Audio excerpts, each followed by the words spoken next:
ಸರೋಜಮ್ಮ ಅವ್ರ ಬಗ್ಗೆ ಇಡೀ ಪ್ರಪಂಚವೇ ಹೇಳುತ್ತೆ. ಅಂದರೆ ಭಾರತೀಯ ಚಲನಚಿತ್ರ ರಂಗದಲ್ಲಿ ಒಬ್ಬ ಕನ್ನಡತಿ ಮೊಟ್ಟ ಮೊದಲ ಬಾರಿಗೆ ಪ್ಯಾನ್ ಇಂಡಿಯಾ ಸಿನಿಮಾಗಳಲ್ಲಿ ಆ್ಯಕ್ಟ್ ಮಾಡಿರುವ, ಪಂಚಭಾಷಾ ತಾರೆ ಅನ್ನಿಸ್ಕೊಂಡಿರುವ, ಪದ್ಮಶ್ರೀ ಪದ್ಮಭೂಷಣ ಇವೆಲ್ಲ ಪ್ರಶಸ್ತಿಗಳ ಪುರಸ್ಕೃತರು.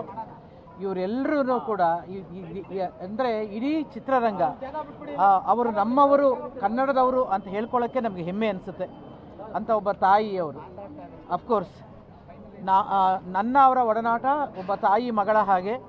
ಪ್ರತಿ ಸಾರಿ ಏನೇ ಆದರೂ ಕೂಡ ಮೊದಲು ಫೋನ್ ಬರ್ತಾ ಇದ್ದಿದ್ದೆ ಸರೋಜಮ್ಮ ಅವ್ರ ಫೋನ್. ಮೊನ್ನೆವರೆಗೂ ಕೂಡ ಅವರ ಮಗಳು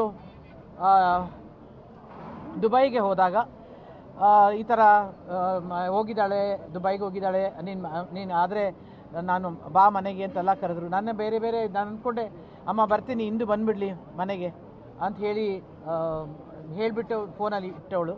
ಅದೇ ನಾನು ಕಡೆ ಬಾರಿ ನಾನು ಮಾತಾಡಿದ್ದು.